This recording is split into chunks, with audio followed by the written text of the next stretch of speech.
ensuite, il nous reste une dernière étape, renforcer l'estime de soi par alors c'est quoi ça? En racontant l'histoire de nos enfants. Vous allez dire: «Bah, c'est quoi raconter l'histoire?»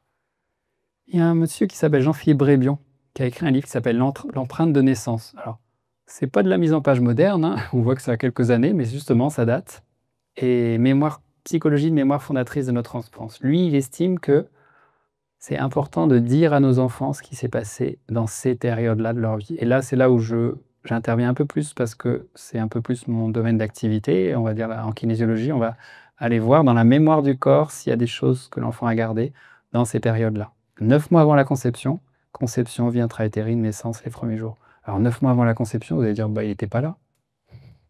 Qu'est-ce qu'il en sait? Bah, il était pas là, mais il y a des choses qui se sont passées en vous. Et ces choses qui se sont passées en vous, quand il arrive, bah, il peut les capter, il peut les ressentir. Bien sûr, il les intellectualise pas.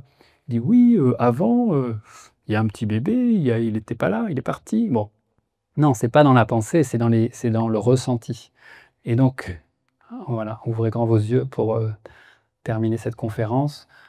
Autour de la conception, une conception tant espérée, un enfant qui est très attendu, eh bien, qu'est-ce qui peut se passer? Dans lui, dans sa croyance, hein: «Papa, maman, est-ce que je suis à la hauteur de votre rêve?» Ça peut générer derrière un perfectionnisme, une peur de décevoir, de l'angoisse de performance scolaire. Donc nous, comment on va pouvoir l'accompagner? En lui disant que tu n'as rien à prouver. On t'aime juste parce que tu es toi. Donc je vous ai mis des petites phrases pour vous dire: «Ah oui, moi, nous, notre enfant, on a mis 2 ans à l'avoir, 3 ans à l'avoir. Mais c'est un enfant qui, voilà, qui a peur de décevoir, il fait tout bien, il est stressé à l'école». Et nous, on peut l'accompagner aussi avec ça. Enfin, pas que ça, mais c'est des petites phrases qui vont dans ce sens. Les conceptions in vitro, qu'est-ce qui s'est passé? Si ça a été si compliqué de m'avoir, je n'ai pas le droit d'échouer. Ah, c'est sûr, là, on n'a pas le droit à l'erreur, il faut que ça fonctionne. Donc pression interne forte, peur de l'échec, rigidité mentale. Donc on peut l'accompagner, tu as le droit d'apprendre à ton rythme, on est là pour toi. Conception après une fausse couche. Ça peut être: «Je vis dans l'ombre d'un autre». Si le deuil n'est pas fait, c'est-à-dire que j'ai pu avoir une fausse couche et derrière, être encore dans la mémoire émotionnelle de la fausse couche. Donc l'enfant peut ressentir ça et donc la maman, qui ressent ça, l'enfant peut le capter et du coup, difficulté à trouver sa propre identité, manque de confiance en lui. On peut l'encourager en disant: «Toi, tu es unique, on t'accueille pleinement pour qui tu es». Conception suivie d'une tentative d'avortement. Et oui, parfois il y a eu ça. «Je suis encore là. Puis-je croire que j'ai ma place?» Donc ça peut générer de l'hypervigilance, besoin excessif de validation, peur d'être de trop, peur de ne pas être accepté par l'école ou les autres. Donc on peut le rassurer en disant: «Tu es là et ce qui compte, ta vie, tu as toute sa place». Ce que je suis en train de dire là, c'est que c'est les petites phrases de soutien, mais c'est surtout qu'est-ce qui était marqué avant? Raconter l'histoire de l'enfant. Lui raconter dans quel contexte il est arrivé. Combien de séances de kinésio j'ai fait où j'ai juste des fois dit on racontait pendant la séance l'histoire de ce qui s'est passé pour l'enfant avant qu'il arrive. Dans quel environnement il est arrivé, dans quel contexte. Désiré, pas voilà. Il y a pas de culpabilité à avoir parce que la culpabilité, elle apportera rien et la seule chose qui pourra l'aider, c'est qu'on lui raconte son histoire pour pas qu'elle reste cette histoire dans son corps et qu'elle ait un impact au niveau de son subconscient. Donc nous, le fait de lui ramener à la conscience des choses qu'il a déjà dans son corps, les gens disent: «Ah mais j'ai pas lui raconter qu'avant j'ai fait ça. Il y a eu un avortement, il y a eu des choses comme ça, c'est voilà, j'ai pas envie qu'il pense ça de moi». Je dis: «Mais il le sait déjà dans son corps». La preuve, on l'a trouvé avec le test en kinésio, on a vu qu'il y avait ça, qu'il y avait un stress sur la peur de l'abandon, par exemple. Et je dis: «Il le sait déjà, c'est juste que dans son corps, il le sait, mais là, il faut le ramener ici et si on le ramène à la conscience, il a plus besoin de le porter». Et ça, je peux vous garantir que des centaines et des centaines de séances où il y a eu juste ça qui a été nommé et l'enfant avec son symptôme, il n'a plus besoin de porter puisque son symptôme a été entendu. La vie intra-utérine, c'est aussi tout un tas de choses, hein, des examens médicaux, des fois une amyosynthèse. Je suis en danger si je ne donne pas les bonnes réponses. Vous entendez? Je suis en danger si je ne donne pas les bonnes réponses. Oui, parce qu'il faut un bon résultat. La myosynthèse, ça peut donner des résultats qui ne sont pas bons. Et c'est humain, hein, si en tant que parent, de se dire: «Si l'enfant, il a un handicap, quelque chose, qu'est-ce que je fais? Je le garde pas?» C'est des questions qu'on a le droit de se poser. Mais ça peut générer chez l'enfant, chez certains enfants, un perfectionnisme, une anxiété de performance, une peur de l'échec. Voilà, donc tu peux te tromper, c'est comme ça qu'on apprend, tu es en sécurité avec nous. Donc le rassurer. Peur d'une fausse couche. Et oui, j'ai déjà eu une fausse couche, j'ai peur d'une nouvelle fausse couche. Mon existence est incertaine, donc je ne peux pas prendre ma place. Faible sentiment de sécurité intérieure, manque de persévérance. Ça peut générer de l'instabilité émotionnelle. Donc tu es en sécurité maintenant. Tu peux prendre ta place doucement. Peur d'un accouchement par voie basse. Donc il ne faut pas que je bouge ou que j'avance. Donc parce que du coup, la maman peut se dire: «Bah oui, mais j'ai peur que ça me passe mal», et ce qui est tout à fait légitime. Mais donc l'enfant il dit: «Bah, moi je fais comment? Faut pas que je bouge, faut pas que je descende». Je ressens en tout cas ça. Ce qu'il va se dire, c'est la traduction de ce qu'il ressent, si vous voulez, plus simplement. Et donc difficulté à oser, à prendre des initiatives, à faire des transitions. Et on peut lui dire: «Bah, tu peux avancer à ton rythme». Il y a eu une maman un jour qui me dit, sans s'en rendre compte, elle me parle de son adolescent, elle me dit: «Bah, non mais il faut toujours aller le chercher pour faire ses devoirs, pour faire ci, pour faire ça». Bon voilà, je teste, je fais la séance, je tombe sur naissance au niveau de la mémoire du corps et je dis: «Naissance, comment s'est passée la naissance?» Elle me dit: «Oh là là, mais je vous raconte pas. Oh, il a fallu aller le chercher avec les forceps, des vantaux, tout». Je dis: «OK. Vous avez entendu ce que vous avez dit tout à l'heure?» «Oui». On a fait le lien. À la séance d'après, bah, il y a pas eu de séance d'après. C'était, l'enfant, il avait en fait, on avait remis des mots sur quelque chose qui était, tendu, qui était en tension, et le fait d'avoir mis ces mots-là, ça a suffi pour l'aider. Résonance autour du nombre et des dates de naissance. Je suis en retard, je suis en avance. Eh oui, faut pas qu'il naisse le 1er avril, faut pas qu'il naisse ça, c'est la naissance, c'est l'anniversaire de ma mère. C'est plus grave parfois, c'est la mort de telle personne. Oh là là, donc il y a un stress sur la naissance, et je vous rassure, c'est normal d'avoir ces stress. C'est normal. Maintenant, lui, il peut avoir créé ça comme croyance: «Je suis en retard, en avance, c'est jamais le bon rythme». Perte de confiance en son propre rythme d'apprentissage, comparaison constante.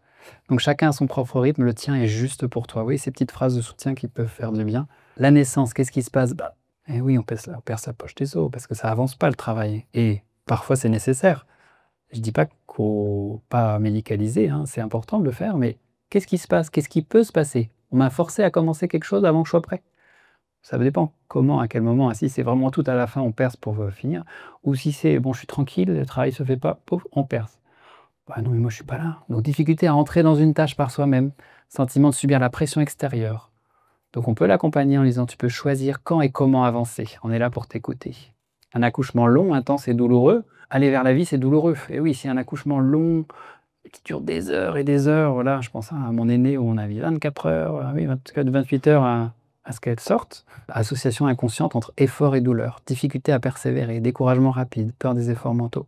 Tu peux compter sur toi, tu es forte et capable.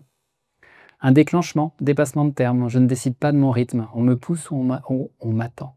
Difficulté à trouver sa propre cadence d'apprentissage, à respecter son rythme interne, sentiment d'être toujours en retard ou à côté des autres. Donc tu peux avancer à ton rythme. Ce qui compte, c'est que tu te sentes bien en apprenant. Les ventouses, les forceps, la naissance assistée, oh, j'y serais jamais arrivé seul, on a sorti malgré moi. Donc manque de confiance en soi, dans ses propres ressources, dépendance à l'adulte, peur de l'autonomie. Tu peux te faire pleinement plein de choses par toi-même. On croit en toi même si tu as besoin d'un petit coup de pouce.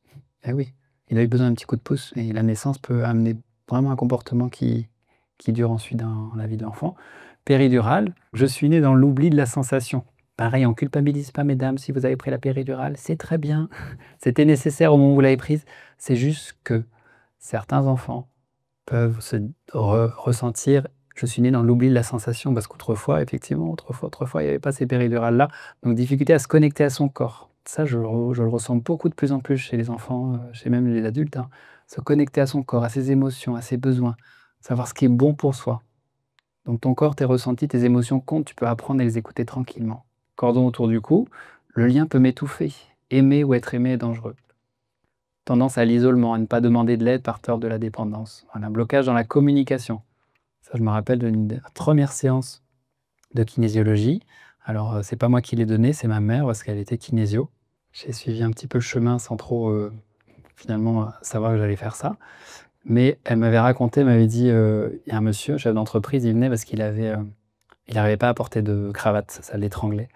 Elle a fait une séance, elle tombe sur la naissance, elle dit: «Comment s'est passée votre naissance?» Il dit: «Bah, j'ai eu le cordon ombilical autour du cou». OK. Donc il y a eu un petit travail de visualisation qu'on fait. Le lendemain, il envoie, bah, il y avait pas de texto à l'époque, mais il l'appelle et il lui dit: «Bah, madame Ménia, c'est bon, je remets les cravates». Ça faisait, 10 ans que je mettais pas de cravate. J'ai plus cette sensation d'étouffement. Alors moi, ça me marquait, hein, quand j'entends ça à 10 ans, je dis: «Oh dis donc, mais c'est magique ce que tu fais maman». Je dis: «Non, non, c'est cohérent». Et puis à la naissance et les premiers jours qui suivent, donc naissance par le siège, hein, je ne fais jamais comme les autres. Ah bah oui, c'est vrai que moi je n'ai pas la tête la première, on met les pieds d'abord, donc je fais différemment des autres. Sentiment d'être différent, marginal, peur de se tromper. Peut-être que dans tout ce que vous lisez, vous dites: «Ah tiens donc, moi je suis né comme ça me parle un peu, hein». Ou pas, hein. Ça se trouve, c'est complètement dépassé aussi, hein. Tu as ta propre manière de faire les choses et c'est très bien comme ça. Une naissance par césarienne, et ça, il y en a beaucoup plus dans certains pays, hein. Je ne suis pas passé par voie naturelle, j'ai été extrait. Donc sensation de passivité face aux apprentissages, difficulté à entrer activement dans le travail. Voilà. Ça, je sais que dans certains pays, ils augmentent les césariennes à gogo pour, le confort de tout le monde. Sauf que du coup, je me demande ce que ça va donner comme génération. Voilà, je sais pas.